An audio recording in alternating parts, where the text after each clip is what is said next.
Do you know what this is? Yep, it's a record. I know, I'm dating myself. But I bought this record when it came out in 1978. When I was my student's age, at the age of 14, I had to get this Boston album in 8-track tape because I was lucky enough to get one for Christmas. Have you ever seen an 8-track tape player before? By the early 80s, cassette players were abundant and Walkmans were the rage. In the late 80s, CDs came out, and I had to have the band out of Boston on a new CD on my new CD Walkman. When MP3s came out in the late 90s, I was overjoyed to spend even more money. By the year 2000, I was able to download More Than a Feeling in an MP4 format so I could use my iPod my wife bought me for Christmas. In 2008, my wife suggested we buy a Wii to exercise. While I have no real music ability, I've always wanted to be a guitar legend, and my wife loves to sing, so we bought Rock Band. I recently bought and downloaded More Than a Feeling so that we can sing and play together. I probably spent over $100 for one song over the years, and will probably spend more when it comes out in 3D. The point that I'm demonstrating is that our world is changing exponentially during our lifetime. What will the future be like for our children and our students? The advances in speeds of change concerning technology is now rapidly dividing the workplace. My goal today is to give you some tools that you can help teach your children or students in a rapidly changing 21st century. California has recently adopted the goals for the Partnership for 21st Century Learning Skills, which includes the National Education Technology Standards. NETS ensures that all students will be able to create online documents, collaborate, and participate in online global projects to solve real-world issues and problems. These are the tools that major corporations have designated as important for students' future employment. Engaging students' interest in learning is our job as parents, teachers, and other stakeholders to ensure that our students and children are prepared for a future that involves technology. It's ludicrous to believe that we can invoke a positive change in education by doing the same things in the same ways. Thinking that students or children can learn by doing the same things year after year with a pencil and paper is obsolete pedagogy and will create a stagnant learning environment.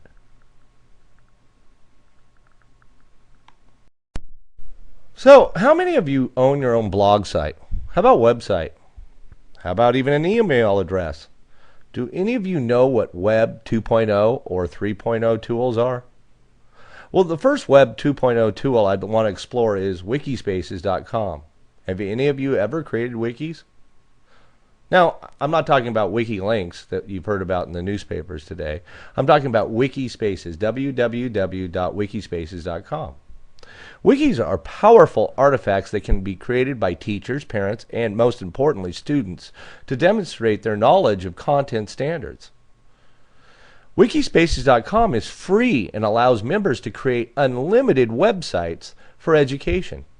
Members can place their words, pictures, movie clips, music, polls, and many other widgets to help them collaborate. Unlike paper and pencil, students are encouraged to participate in online learning assignments that can be viewed by all stakeholders as evidence of learning. Students do not learn the same way, and online learning environments allow for differentiated instruction to ensure that all students can learn. I have used Wikispaces during the last 2 years with my students and believe that it has helped student comprehension of the content standards. Students were also polled at the end of the year and believed that they had learned something very important and useful for their futures.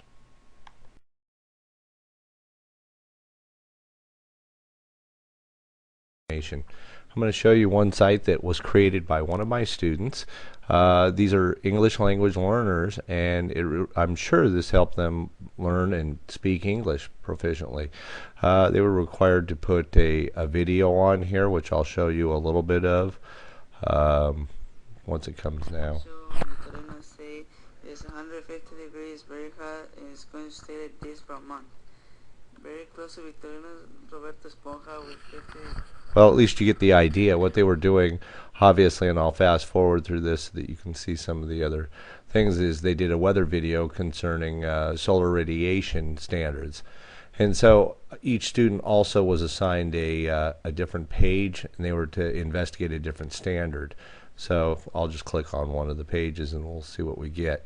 They embedded a video for all those visual learners so they could learn about the greenhouse effect.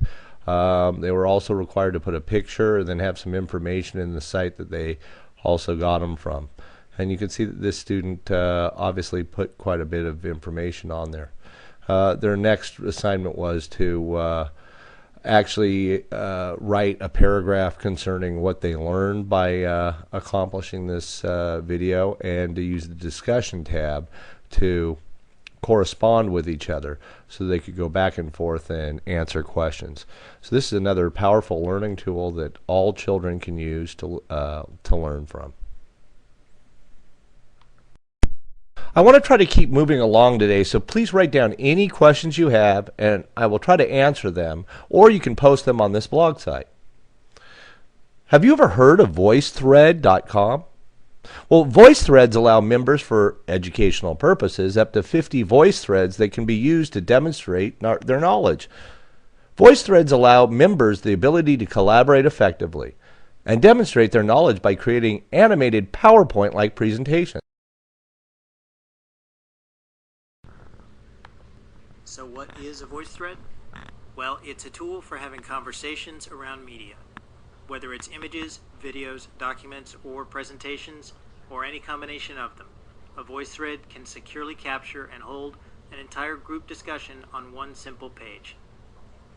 When people make their new comments, they will fill in around the edges, and the participants can even draw while they're talking, which is a very efficient way of getting your point across. Down here, behind the comment button, are actually 5 different ways for people to comment: by telephone, by webcam, by microphone, by text, or even file upload. Which means that if you can load this page at all, you can participate in this conversation, period. Now let's take a quick look at how you get around in a voice thread.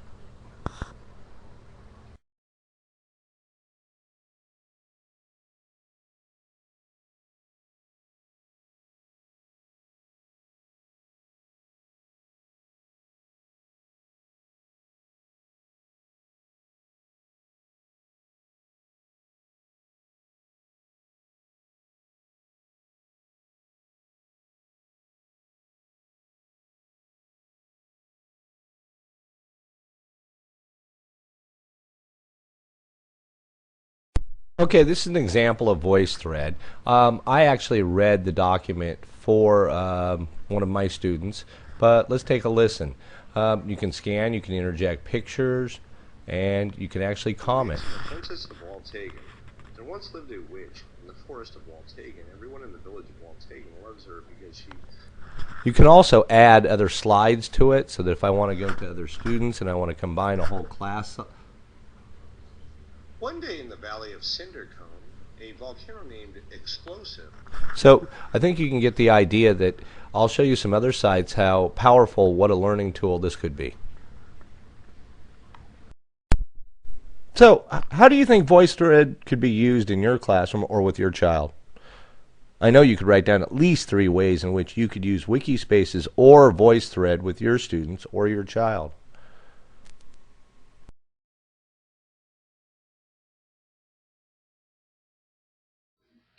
Blogging is another useful Web 2.0 tool. It's free to all members. I'm at WordPress.com. There's quite a few free sites that I'll give you access or to later. This is my blog site that I use for my students. I appreciate when parents go on here and monitor everything that's going on. I want to make sure that they have their feedback and they can see exactly that everything that is appropriate that's always going on these sites. So they're learning about plate boundaries, which is standard 3B. I've put quite a bit of information on there for my students to learn about. For visual learners, it's very easy to embed video and to put them on here. It just takes a code and about a couple minutes, and you can learn about how to do that on my website at mrborden.info. I've also put more videos concerning seafloor spreading and Alvin.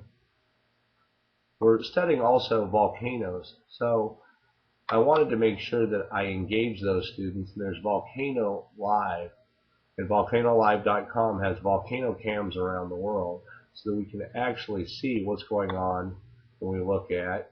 There should be, yep, there's a volcano, and I believe this one is this is Sakurajima, and you can see the gases coming out, and it's refreshing every couple 30 seconds. So you can see they're all live pictures. This is sunset there. So I'll shut that down. Some other things that I can attach to it are links to, obviously, tests that correspond to what we're studying. I can have them go to virtual websites and field trips, which I can link to, and have them explore and immerse themselves. These are some of the comments that my students have written lately. Alvin is a submersible that was created because it can reach some of the deepest parts of the ocean. Again, Ashley D, and she did an excellent job commenting, and she obviously learned by watching the videos, and that's really the goal.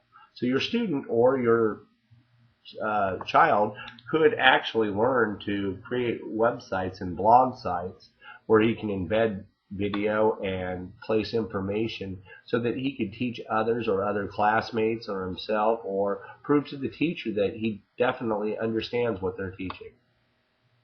That's blogging.